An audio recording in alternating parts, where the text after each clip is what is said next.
Alright, guess I'm gonna do this. Hi, I'm Andrew. You may know me from bands such as Evangelist or the Lullaby League, but probably not since we never got famous. I have some limited experience of fixing up guitars. I'm about as good at it as I am at brushing my hair. There's one particular instrument that I've been hanging on to for a long, long time to fix up. About 10 years ago, a couple close friends of mine were all living in a house right by I-5, and it was the 4th of July. The house next door had been vacant for a couple months. It had one of those, one of those like slanted roofs with a little like window portal. So somebody had the genius idea to like get into the house and go get out onto the roof and watch the fireworks. We crawled in through the kitchen window. One of the people in the party was like just home from Iraq, so he just went like right into the window. I mean, I guess I don't know if that's like related to him being in Iraq at all. I don't know if he was like the fucking like his regiment's like company burglar, like Bilbo Baggins. Before the fireworks start, we're like digging around, and downstairs we find like some funky old stuff. There was like a mattress left behind that had like a fucking department store mannequin underneath it. And we found a bass, which was in like pretty rough shape. Like the tuners were all fucked up. I think it was strung with piano wire. We took in the fireworks from the roof. It was delightful. So here it is. The first thing you're probably going to notice about this instrument is that it's incredibly pointy. And this is something that a number of virtuoso players seem to covet as a quality in their instruments. I'm thinking like Randy Rhoads, Dimebag Darrell. All look for instruments with very, very sharp edges.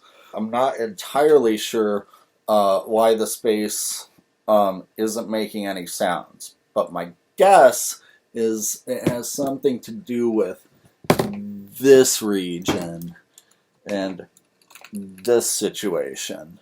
We're going to have to do something about that. As you can see, it seems to have a neck-through body. I looked this up, and I think it's it's obviously BC Rich, an IronBird. I think in the 80s these were going for like $800 or so.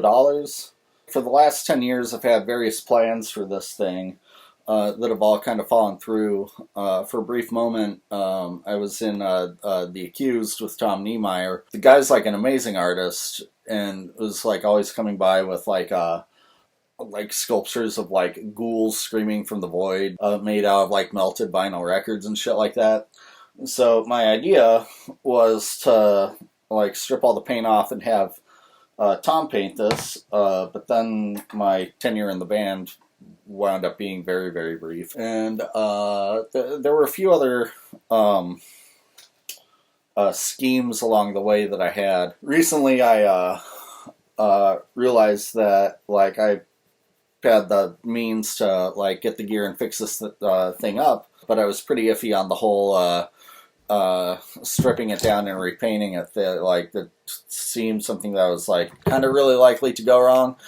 And I had an idea to just like a fucking car decal on it, because that would like only cost $20 or something. So I wouldn't feel really guilty about undoing it. And it was just one of those like ideas that just kind of like popped into my head like while I was falling asleep, which I think means it came from Jesus. So anyways, Jesus wants me to put a car decal on this instrument, so I'm going to. Been waiting for this moment for a long, long time. Let's operate.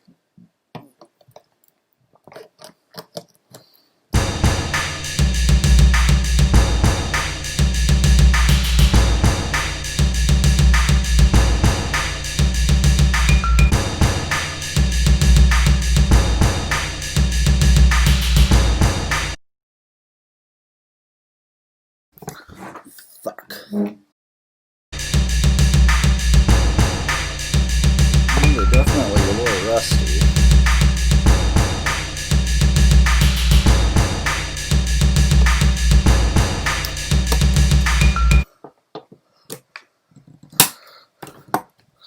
Huh. Fuck. We're going into ponytail mode.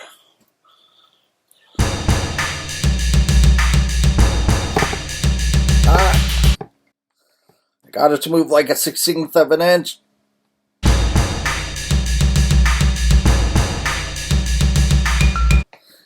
Yes. Yes. Nope. Yes.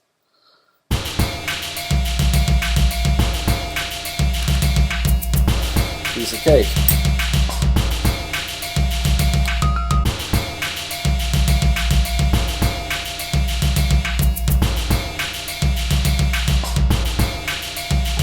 Absolutely no doubt that of the 5 people that are going to watch this, there will be at least 3 who are yelling at the screen that there's a much better way for me to deal with stripped or stubborn screws like this, but I'm just the bass player. What the fuck do I know?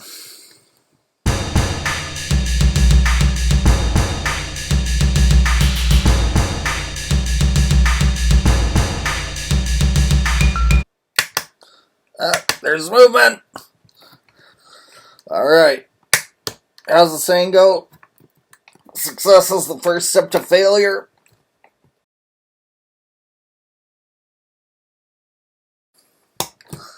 Well, a screw has been part of this instrument for probably 30 to 40 years. It is hanging on for dear fucking life. I feel like most people in the fucking terminal ward don't put up this much of a fight when it's time to go. I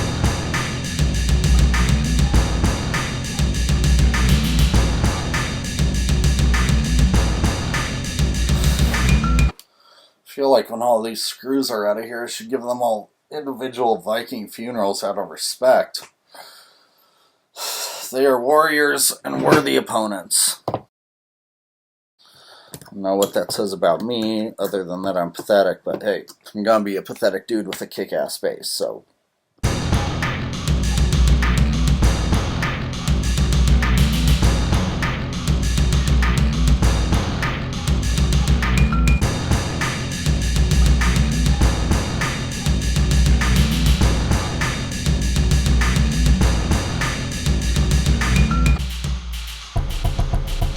Okay, I've literally been at it for 5 episodes of Rick and Morty, so like 2 hours, and I think that this last screw has finally fucking had it.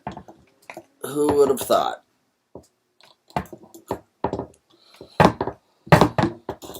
Yeah, I wasn't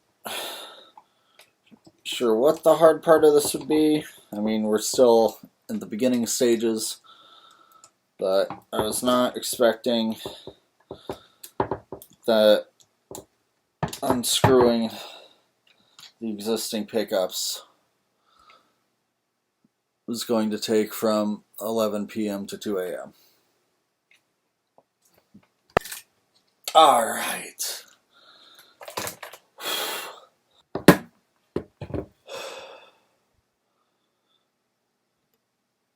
I think we're ready. I really can't decide if the idea to do a car decal on top of this thing is incredibly awesome or incredibly stupid. I think the best thing that could be said about it is that it's cheap and therefore easy to undo.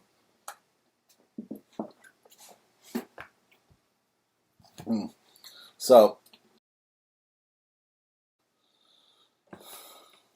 the design here is the skull and cross-cutlass, which actually was the historical pirate flag of Jack Rackham, aka Calico Jack, who was, let's see, a pirate in the early 1700s who's honestly mostly famous for having Anne Bonny and Mary Read join his crew. Yeah, he had been a member of Charles Vane's crew. I think Vane's first name was Charles. Apparently Vane had the opportunity to board a French vessel that he passed up, and his crew were like, dude, what the fuck? pirate ships were basically democracies. In fact, one of the first examples of somewhat organized self-rule. And they told Vane to go fuck himself and selected Calico Jack as their new captain. Alright. Big decision time. I think this'll do. What do you think? See, it's mostly square. Of course, it's going to be on a person's body. It's not going to matter a huge amount.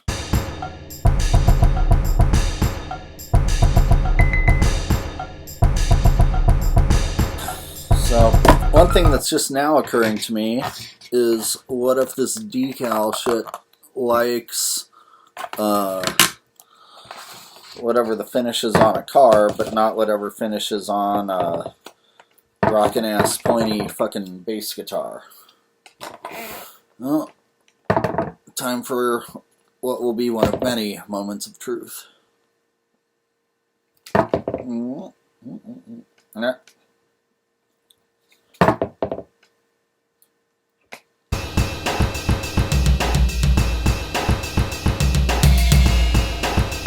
Obviously, the eye part is going to be sort of in the middle of the pickups. So, I mean, I think people will still know what they're looking at. Hopefully it'll still look cool.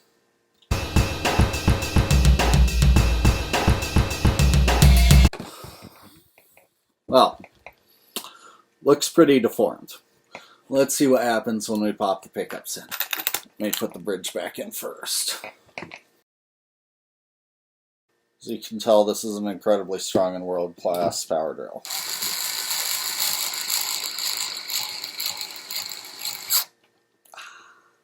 Alright, now, as excited as I am about the amazing car decal that we've just put on this space, authentic Calico Jack Rackham design, I'm even more stoked about the bass pickups, authentic Geezer Butler. I have a guitar that has Tony Iommi signature pickups because I'm a fan of Black Sabbath, obviously. I'm a really huge fan of the way that those guys have sounded live over the last couple of years. Well, decades. Black Sabbath are eternal. Second to them is a lifetime for us. They're EMG. EMG make a good product. I'm not paid to say that yet. EMG, please pay me. So, I'm going to read the directions very carefully and obey all applicable traffic laws.